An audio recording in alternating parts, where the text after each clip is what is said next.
नमस्कार दोस्तों। आज की इस वीडियो में हम क्वेश्चन नंबर 5 सॉल्व करने वाले हैं सक्सेसिव डिफरेंशिएशन का। ठीक है, तो एक इंपॉर्टेंट क्वेश्चन है और थोड़ा सा टफ क्वेश्चन है। देखिए, बिल्कुल ऐसा नहीं है कि इजी है कि आप ऐसे देखते हुए सॉल्व कर देंगे, नहीं।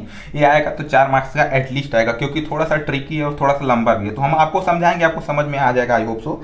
तो चलिए हम वीडियो को शुरू करते हैं। देखिए, सबसे पहले क्वेश्चन क्या दे रखा है, find the nth derivative of the function y is equal to x square upon x plus 2 in bracket 2x plus 3।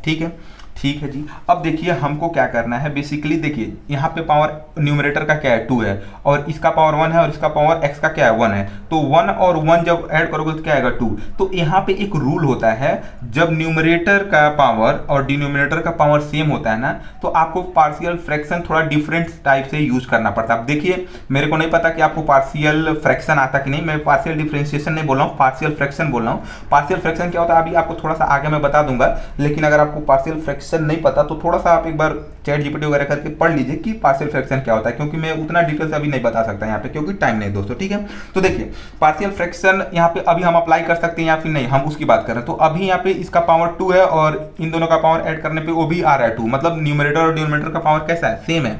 इसका मतलब क्या है, हम डायरेक्ट यहाँ पे पार्शियल फ्रैक्शन अप्लाई नहीं कर सकते। ठीक है, तो पार्शियल फ्रैक्शन अप्लाई अभी कैसे करेंगे वो हम देखेंगे। तो सबसे पहले हमने क्या लिखा, y is equal to x square upon x plus 2x plus 3, मतलब ये जो क्वेश्चन दे रखा था हमने इसको ऐसे लिखा। अब हमने क्या किया, देखिए, ये जो डिनोमिनेटर में है ना, इसको मल्टीप्लाई किया। तो मल्टीप्लाई जब आप करोगे तो कुछ ऐसा मिल जाएगा, 2x square plus 3x plus 4x plus 6, ये मिल जाएगा। अब आपको सिंपली क्या करना है ना, इस डिनोमिनेटर से न्यूमरेटर को डिवाइड करना है लॉन्ग डिवीजन मेथड लगा के। लॉन्ग डिवीजन मेथड क्या है, आई होप आपको पता है। नहीं पता है तो एक बार मैं थोड़ा सा बता देता हूँ। देखिए, ये है हमारा डिवाइजर और यहाँ पे डिवाइडेंट क्या है, एक्स स्क्वायर। तो देखो, आपको क्या करना है ना, मैं थोड़ा सा हिंट तो दे देता हूँ यार। देखो, ये जो है ना 2x स्क्वायर, इससे आपको एक्स स्क्वायर को डिवाइड करना। अभी देखना कैसे करना है। देखो, हमारा इसमें ऊपर क्या है, एक्स स्क्वायर, हमको एक्स स्क्वायर को डिवाइड करना है इस पूरे इक्वेशन। तो हमको लॉन्ग डिवीजन मेथड में हम क्या करते हैं, ये जो हाईएस्ट पावर वाला है ना कोफिशिएंट, मतलब ये 2x स्क्वायर जो हाईएस्ट पावर वाला है, इससे हम उसको डिवाइड करते हैं। तो ये क्या हो जाएगा, देखो डिवाइड कर रहे हैं तो क्या हो जाएगा, ये हमारा एक्स स्क्वायर कट जाएगा, ये 1/2 आ जाएगा। ठीक है, तो ये जो आया 1/2 हम यहाँ पे लिख लेते हैं कोसेंट में। ठीक है, ये कोसेंट में हमने लिख लिया। उसके बाद हम क्या करते हैं, यहाँ पे जो ये 1/2 है ना, इससे हम इस पूरे को मल्टीप्लाई करते हैं, इस पूरे को मल्टीप्लाई करते हैं। आई होप सो समझ पा रहे हो। नहीं आ रहा तो एक बार मैं फिर से बताता हूँ। देखो, हमने अभी तक क्या किया, सुनो, आपको कुछ नहीं आता तब भी आप सुनो, आपको समझ में आएगा। देखो, सबसे पहले हमने यहाँ से शुरुआत किया, हमने देखा न्यूमरेटर का पावर डिनोमिनेटर का पावर सेम था। तो जब हम यहाँ पे पार्शियल फ्रैक्शन अप्लाई करेंगे तो हमको सबसे पहले क्या करना पड़ेगा, जो डिनोमिनेटर है ना उससे न्यूमरेटर को डिवाइड करना पड़ता है। तो कैसे करना है, सबसे पहले जो यहाँ पे ब्रैकेट में दे रखा है इसको मल्टीप्लाई किया और सिंप्लीफाई किया तो हमको ए मिल गया। अब हमको न्यूमरेटर को डिनोमिनेटर से डिवाइड करना है लॉन्ग डिवीजन मेथड का यूज करके। तो सिंपली मैंने क्या किया, यहाँ पे इसको एक्स स्क्वायर को यहाँ पे लिखा और जो यहाँ पे डिवाइजर है यहाँ पे लिखा उसको। ठीक है, अब डिवाइड करने का रूल क्या है, जो यहाँ पे 2x स्क्वायर है, ठीक है, 2x स्क्वायर से इसको x स्क्वायर को डिवाइड करो। तो इसको जब डिवाइड किया मैंने यहाँ पे, तो ये क्या आया, 1/2 आ गया। तो 1/2 यहाँ पे आप लिख लो। ठीक है, अब इस 1/2 से इस पूरे को मल्टीप्लाई करके यहाँ पे लिख दो।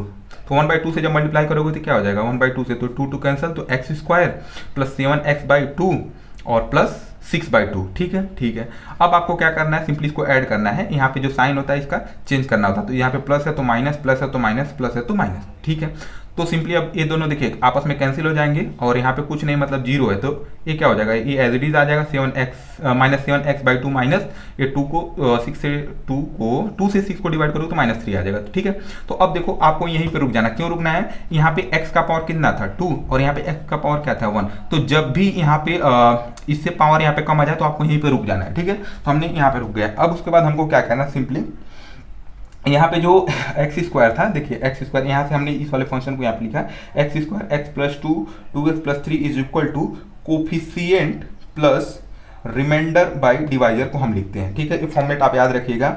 हम क्या करते हैं, जो हमको फंक्शन दिया था उसको हम इस टाइप से लिख सकते हैं कि quotient plus remainder by divisor. ठीक है, तो हमने लिख दिया, डिवाइजर हमारा यही था। ठीक है, अब हम क्या करेंगे, ये वाला जो टर्म है ना, ये वाला टर्म, इसको हम पार्शियल फ्रैक्शन में रिप्रेजेंट करेंगे। ठीक है, तो पार्शियल फ्रैक्शन में इसको कैसे रिप्रेजेंट करेंगे वो मैं आपको दिखाता हूँ। देखिए, हमारा यही था -7x/2 -3।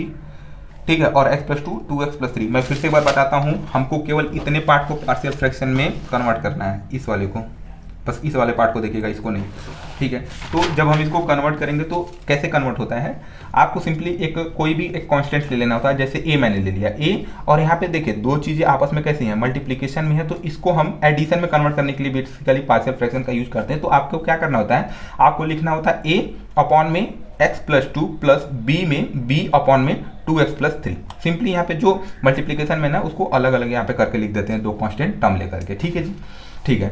अब आपको सिंपली क्या करना है, देखिए आपको यहाँ पे एलसीएम लेना है, इसको एज इट इज रखना है, इस वाले पार्ट को एज इट इज रखा मैंने, देखिए इसको एज इट इज कॉपी किया, यहाँ पे एलसीएम लेंगे। तो एलसीएम कैसे लेना होता है, पहले इन दोनों को यहाँ पे मल्टीप्लाई कर दो, आपस में मल्टीप्लाई कर दिए, मतलब मल्टीप्लाई मतलब ऐसे सिंपल, बस इसको और इसको ऐसे लिख देना, इसको पूरा मल्टीप्लाई नहीं करना, बस ऐसे लिख दिए कि दिस इंटू दिस, और इसका मल्टीप्लाई यहाँ पे होता है, प्लस का साइन लगा के इसका मल्टीप्लाई यहाँ पे होता है, मतलब क्रॉस में मल्टीप्लाई करके जोड़ ले रहे हैं, ठीक है, ठीक है। अब देखो ए वाला और ए वाला कट जाएंगे आपस में, क्योंकि दोनों इक्वल हैं तो कट जाएंगे, ठीक है। यहाँ पे बचेगा ए टर्म, इसको थोड़ा सिंप्लीफाई करोगे तो ए वाला टर्म बच जाएगा।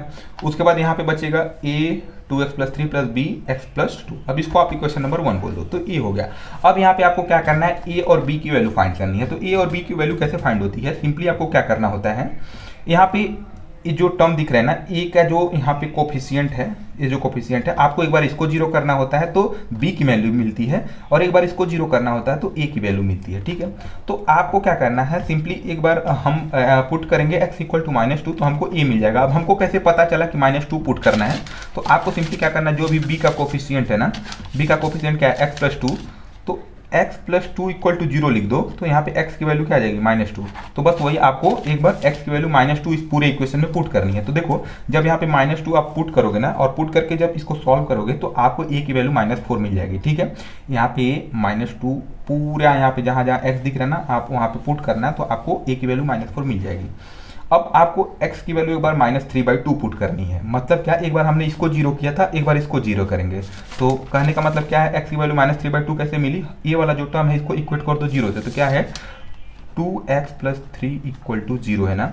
तो यहाँ पे x की वैल्यू अगर फाइंड करोगे तो माइनस इधर चला जाएगा और ये हो जाएगा इसका, तो -3/2 आ जाएगा x की वैल्यू, ठीक है। तो अब इसको क्या करना है, फिर से आपको इस इक्वेशन में, इक्वेशन नंबर 1 में पुट कर देना है। जैसे पुट करके सॉल्व करोगे तो b की वैल्यू 9/2 मिल जाएगी, ठीक है, ठीक है। कैलकुलेशन का पार्ट है, आप कर लोगे, आप बहुत अच्छे स्टूडेंट हो, कर लोगे, ठीक है, ठीक है।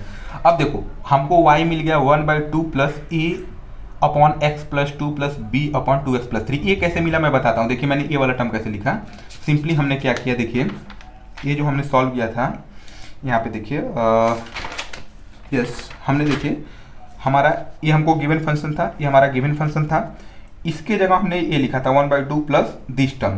तो इसके जगह आप क्या लिख सकते हो, 1/2 मतलब 1/2 प्लस, अब इसको हमने पूरा सिंप्लीफाई करके ए लिखा था, देखिएगा इसको सिंप्लीफाई करके ए लिखा था, तो बस हमने वही लिखा y इज इक्वल टू 1/2, देखियो ना 1/2 लिखा, प्लस लगाया, और इसके जगह जो भी मैंने यहाँ पे लिखा था ना, जो भी यहाँ पे लिखा था बस उसको यहाँ पे लिख दिया। सिंपल सी बात है, यही पार्शियल फ्रैक्शन का खेल है, हमने उसको यहाँ पे लिख दिया, ठीक है। अब हमको a की वैल्यू पता है, b की वैल्यू पता है, तो बस a की वैल्यू पुट करो इस इक्वेशन में, b की वैल्यू पुट करो इस इक्वेशन में, ठीक है। अब जैसे आप पुट करोगे तो देखो पुट करने के बाद आपको सिंपली क्या करना है, यहाँ पे देखोगे तो ये x प्लस बी टाइप का फॉर्मेट आपको मिल जाएगा। मैं दिखाता हूँ फॉर्मूला, देखिएगा, थोड़ा सा पेशेंस रखिएगा, क्वेश्चन ट्रिकी है, लेंदी है। तो अब देखिए हमने यहाँ तक कर लिया, ठीक है। अब देखो यहाँ पे हमारा क्या है, 1/2 है ना, तो अब इसका एनथ डेरिवेटिव 1/2 कांस्टेंट टर्म है, तो इसका डेरिवेशन 0 हो जाएगा, क्योंकि ये कहाँ पे प्लस में है। अगर वो मल्टीप्लिकेशन में होता तो सेम रहता, लेकिन ये कैसा अकेले प्लस में है, तो ये क्या हो जाएगा, इसका एन डेरिवेटिव 0 हो जाएगा।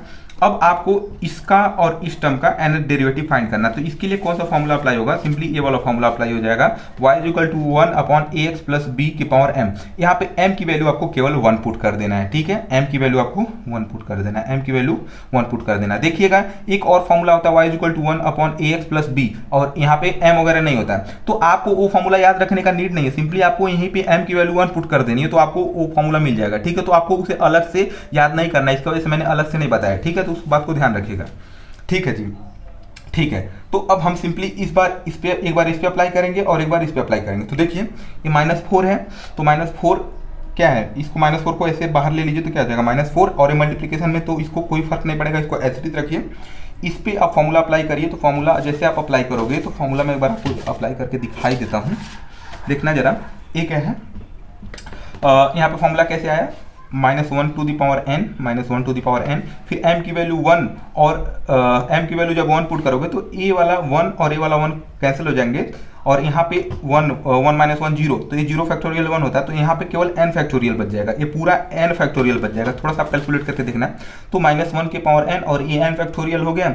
उसके बाद क्या है, a के पावर n, तो a की वैल्यू क्या है, x का कोफिशिएंट क्या है 1, तो वही हमारा a है, तो 1 के पावर n, फिर ये जो टर्म लिखा उसको लिखो, फिर n+1, क्योंकि यहाँ पे m+n था तो m की वैल्यू 1 थी और n है तो n+1, फिर यहाँ पे प्लस का साइन है तो प्लस का साइन लगाओ, फिर ये वाला फॉर्मूला इस पर अप्लाई करो, तो देखो 9/2 इसको बाहर लिखो, फिर -1 के पावर n और फिर n फैक्टोरियल 2 के पावर n, यहाँ पे 2 कोफिशिएंट है तो 2 के पावर n 2x + 3 n+1, यहाँ भी यही वाला फॉर्मूला मैंने अप्लाई किया, बस m की वैल्यू 1 पुट कर दी। ठीक है जी, आई होप तो दिख रहा है ना, हाँ दिख रहा है, ठीक है।